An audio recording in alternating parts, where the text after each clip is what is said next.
Gout is not only a very painful malady, but it also causes damage over time, including to your heart.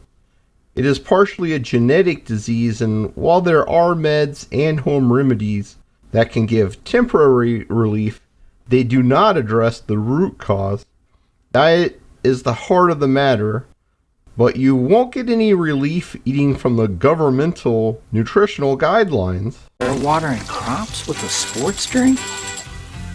Brawndo the Thirst Mutilator had come to replace water virtually everywhere. The Brawndo Corporation simply bought the FDA. Mom and Dad said I was staying home and watch cartoons all day. Did they give you any lunch? They gave me some berries and frozen peas. I just wanted to say before starting that sometimes I talk about channel related stuff or frequently asked questions at the start of videos. So please bear with me and realize that I spend tons of time answering the same questions over and over. I don't mind helping, but if I can address some of them, this gives me the time to actually make videos, which is always in very short supply, especially now, and also to answer the more complex questions. I might mention other topics in a video, but even so I have a lot less preamble and rambling than most channels. Also keep in mind that in the newer videos, I always have a summary section, so if you miss something in the video, go ahead and check there first, because it'll probably be mentioned. I also mention most of the supplements I take, along with the current doses in the description. Gout is partially a genetic disease that seems to be related to genetic errors in the processing of glutamine in the body. People who have gout can often be triggered by taking lots of glutamine, especially when supplemented separately from other amino acids. Glutamine is ubiquitous in all proteins and absolutely required for many things in the body, including collagen, so there's no way to get around this aspect of the disease. I can attest that if I take glutamine, I will not only have stomach issues, but I will also have a gout attack.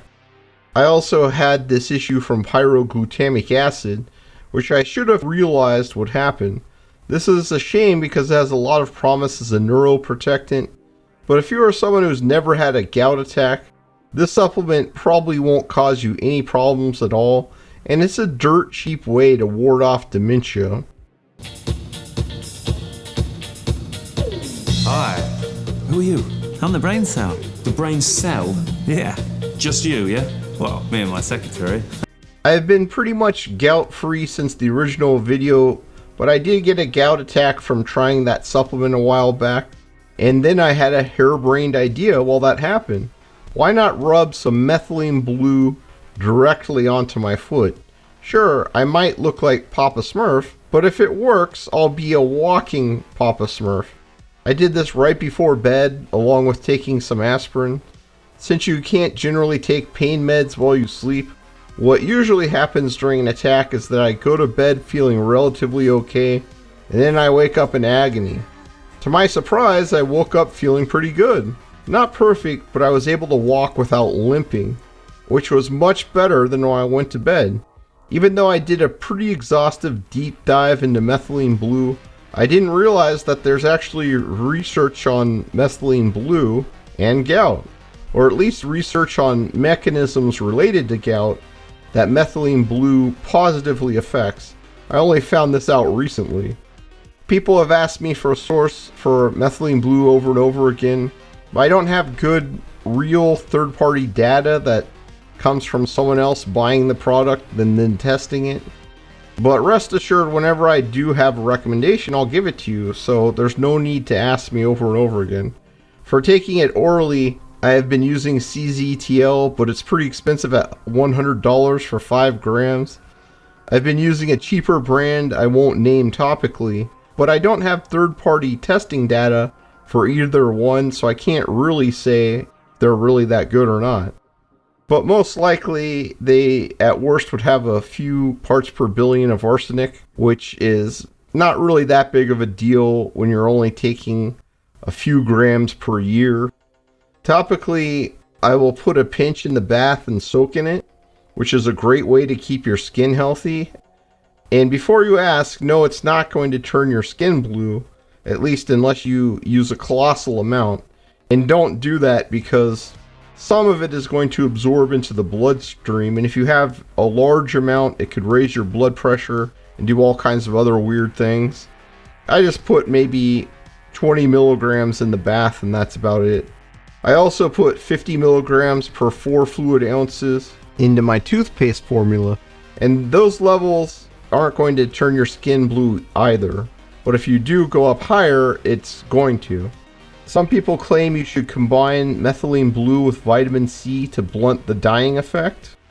But keep in mind that vitamin C turns into oxalate and also blocks many nutrients, especially minerals, and minerals are vitally important, and this is the big area of deficiency that most people have because they're eating lots of things or drinking things that block them, especially coffee.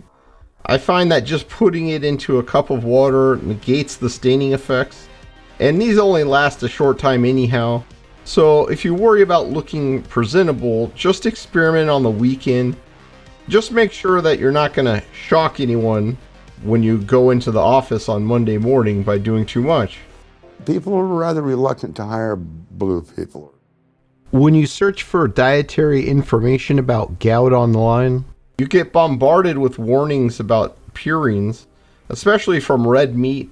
Interestingly, at least 2/3 of all purines are produced within the body itself.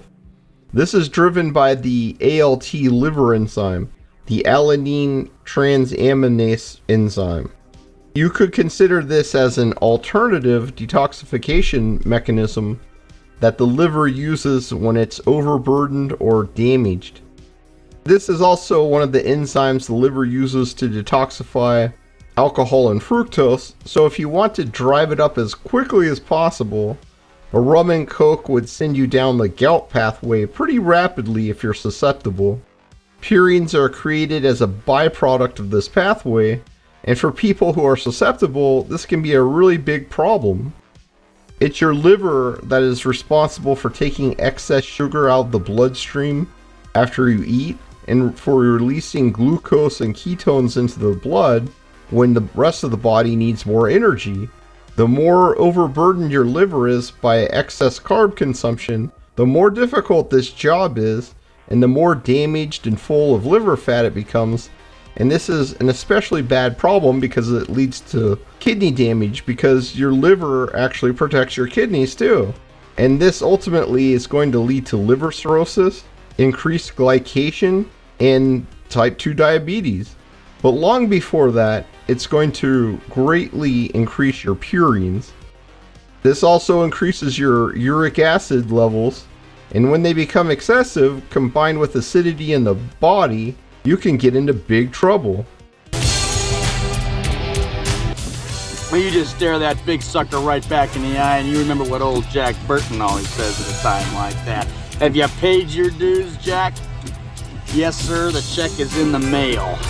Vegans will crow about a plant-based diet for gout, and while you could get minor relief if you eat certain vegetables and avoid grains and packaged kibble-like foods, in reality this is not even as effective as bicarbonate. Strangely, doctors do not recommend bicarbonate, even though they do recommend this magic diet for gout. The main problem with a plant-based diet is you will also add in a lot of carbs. Since this is a problem that starts in the liver, which drives metabolic health in the human body and protects the kidneys, this is ultimately not a great idea. Acidity is also a problem in gout, and carbs also cause an issue here. Carb burning produces a minimum of 66% more reactive oxygen species per ATP generated. That is 66% more compared to using fat as a fuel source. And the acidity generated by cellular metabolism is directly proportional to the ROS generated. You also have some acidity created by the CO2 that comes from oxidative phosphorylation, but this is expelled through the lungs, at least if they're working properly, and your mouth isn't covered up by some kind of piece of cloth for some insane reason for hours on end. During an attack, it is a good idea to stay away from purine containing foods. This includes aged beef, which is essentially all the beef sold in supermarkets today. This is not too high in purines, but I would stop it during an actual gout attack. Unaged beef is available at some butchers and should help with gout and with some autoimmune issues such as mast activation syndrome, because these changed proteins from rotting are basically what causes the body to react to it. All the foods I love the most seem to be very high in purines, such as salami and pepperoni, and hard-aged cheeses like Parmesan and Asiago, canned sardines, mackerel, and anchovies, and many other similar products also have very high purine content. Same with liver. You definitely want to avoid these during an attack, and you might want to limit how much you have the rest of the time too, depending on how severe your case is. I've never gotten an attack this way, but I try not to overdo it when it comes to these kinds of foods, and I only have one serving per day at most, and usually one serving of liver per week or month. In addition to glutamine supplements, including pyroglutamic acid, you also might have issues with creatine supplements. Taking cheap Walmart creatine has given me attacks in the past, and after extensive digging I found out most creatine is contaminated with purine byproducts from its creation. This is not normally harmful, but if you suffer from gout, then this is a big problem. The most expensive brands made in Germany don't have this issue, but they tend to cost a lot more. One thing that may really surprise you is that caffeine is also a purine. No doctor will tell you that, and I know because I've been to endless doctors and they've all told me the same garbage. But after really digging on my own, I came across this obscure but very important fact. Considering one of the main modes of action of caffeine and other stimulants is to increase cortisol in the body and ram blood glucose directly into the most delicate portion of your brain, you should be avoiding caffeine anyway. If you're not, then this is a very good time to start. At the very least, don't take caffeine during a gout attack. Many coffee drinkers are taking 200 plus milligrams of caffeine a day, and people who take energy drinks can get that from a single bottle. I was walking on the pier one day and they were handing out free energy drinks, and since it was free I thought, what the heck, I'll take one. It's only 10 calories too. What harm could it do? By the time I got to the end of the pier, I felt like I was literally going to have a heart attack. It had so much caffeine. And that's a huge amount of purines for your liver and your kidneys to deal with, especially during a gout attack. During an attack, milk may be the best protein source. Not only does it have less purine content than any supermarket meat, but it's shown both experimentally and epidemiologically to help with gout. Milk is also one of the few natural sources of orotic acid, which is a very important nutrient used by the liver, and which is theorized to be the reason milk is so good at preventing gout attacks and ending them more quickly. I have a video about orotic acid, but basically it's required by the body to move around minerals and other things in the body, and this apparently includes uric acid. Fasting can help with gout because it can repair the liver, but during a flare-up it may be better to take it easy and eat small amounts of chicken and milk until it passes. And also don't eat too much, maybe just one meal a day. Some light exercise can also help a lot. You may be laughing here because what can you do? But surprisingly, I find bicycling is fine for me when I have an attack, so long as I can actually get on the bike. And even though I can barely stand, I can do quite a bit of bicycle riding. But this really depends on what joints are affected. And this is going to help a lot because it's going to get your circulation going, and that's required to get this stuff out of the affected area. I also have one last mainstream recommendation to share, just in case you're interested. Yes, please. I long to know everything about you and your decadent culture. One of the common recommendations to help with gout is black cherries. Some will claim it is vitamin C that helps, but vitamin C in anything but a tiny dose is only going to cause problems for your kidneys, not help them. It's also full of fructose, like all fruit, so considering our knowledge of the ALT enzyme and what fructose does to it, it makes very little sense to take in fruit during a gout attack. In reality, it is probably the polyphenols in black cherries that can potentially help people. This is known to help the liver, and it is really the liver at the heart of gout prevention. Thankfully, polyphenol sources are largely interchangeable, and we can get extracts that skip most of the carbs, and we can also get it from berries that don't have oxalates and don't have many carbs in the first place, such as bilberry powder. I take bilberry powder daily, and there are links to what I take in the description. A few hundred milligrams is all you need, so for the people who want to complain about carbs, well, there's not even going to be 1 gram in what you're taking, so you can't really have very much in there. It's going to be totally insignificant. You get more carbs from that by actually eating meat. I'm not sure how much this polyphenol is really going to help for gout, but it has a lot of other potential health benefits. You should also be fine to take it both as a preventative and during an attack, so you should be ready for just about anything.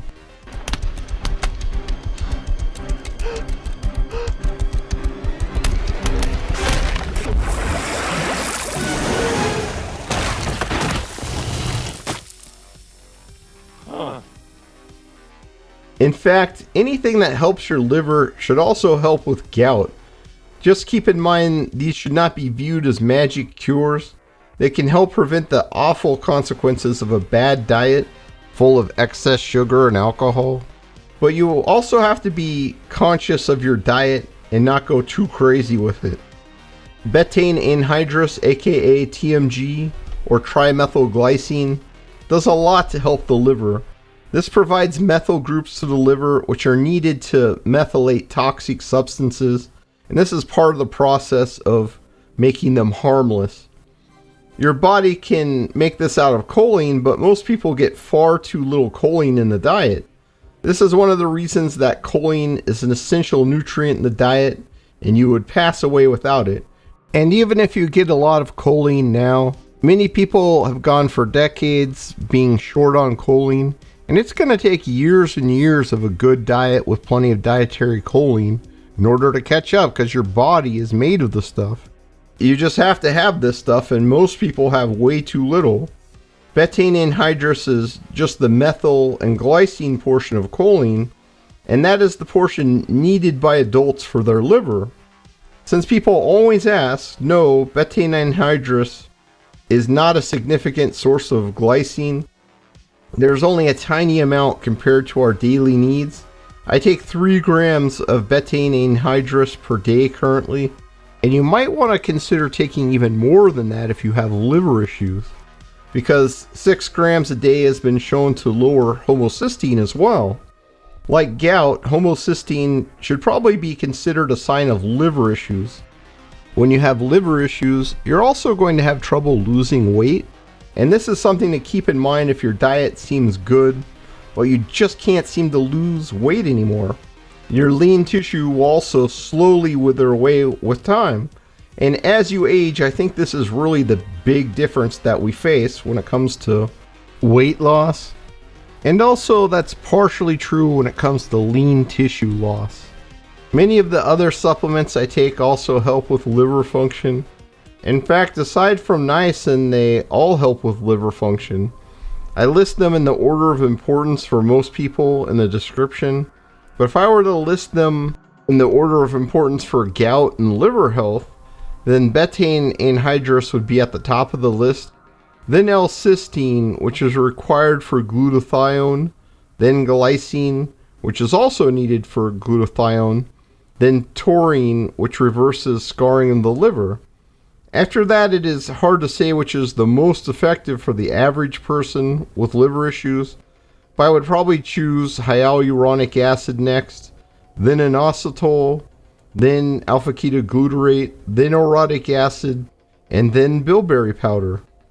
And don't forget vinegar, which also helps the liver and which many people use to get great relief from gout. Everyone should definitely consider taking vinegar every day, even if they don't have gout issues. If you do have it, it's something that can help both before and during an attack. Otherwise, another one may be just around the corner.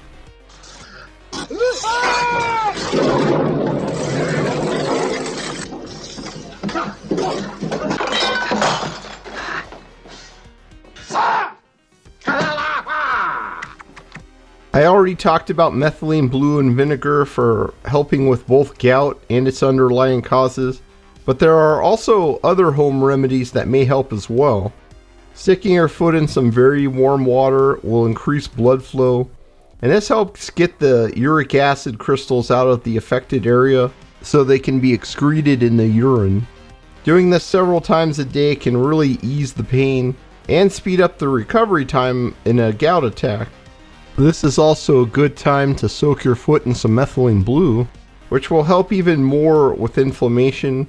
In fact, when I get mosquito bites, I find that if I paint some methylene blue on them, the itching and inflammation goes down very quickly.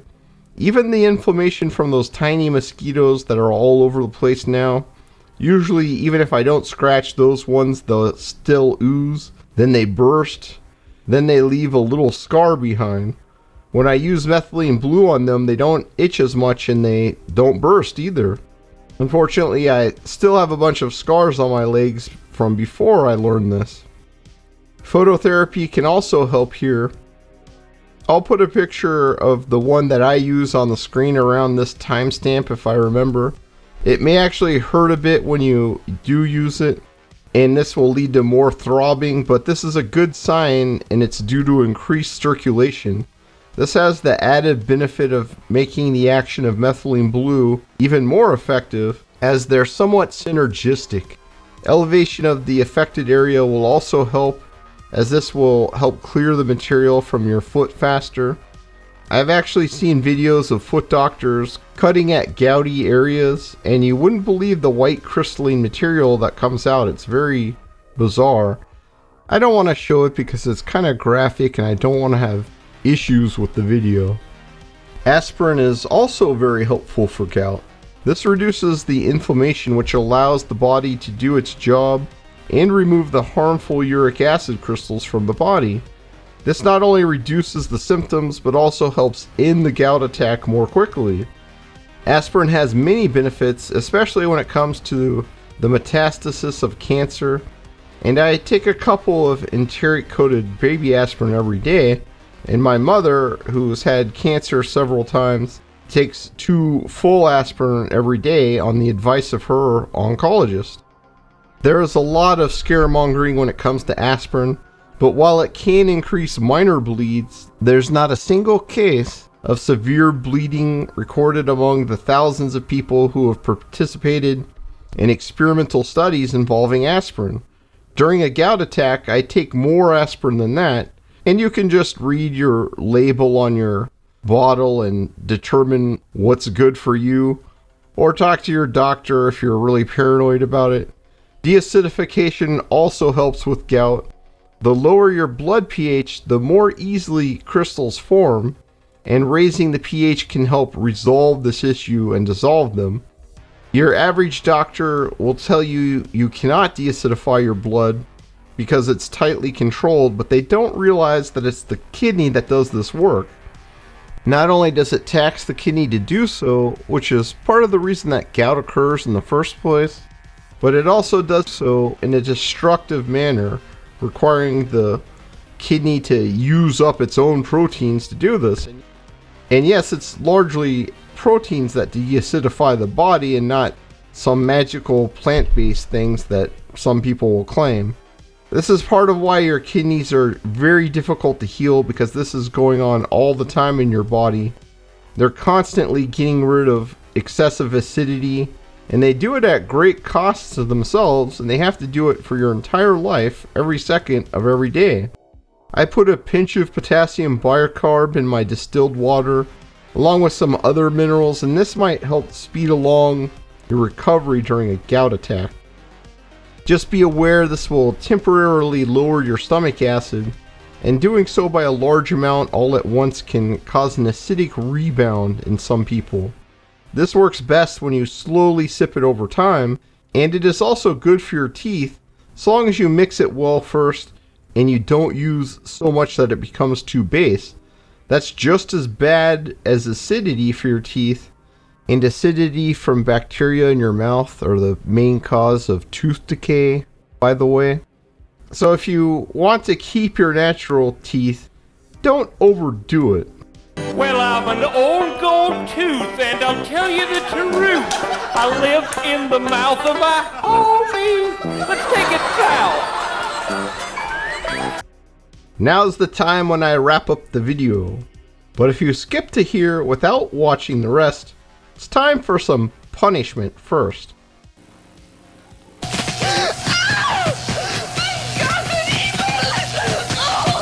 Exquisite. Don't worry, I forgive you, and I'm still going to summarize the video for you anyway. Gout is generally considered a disease of the kidney, but it starts in the liver, which produces a large amount of purines when exposed to fructose and alcohol, or else excessive amounts of other carbohydrates. This is created by the ALT liver enzyme, and in susceptible people, this causes massive problems. The typical dietary advice regarding gout is to eat a plant-based diet with tons of vegetables, but in reality, carbohydrates are one of the main problems in gout. Lowering carbs is helpful for gout, and especially limiting fructose. Modern meat does have some purines because it's aged, and the longer it's aged, the more it's going to have. So foods like salami, pepperoni, and Parmesan cheese can be a big problem during an attack, and you may also need to limit them the rest of the time.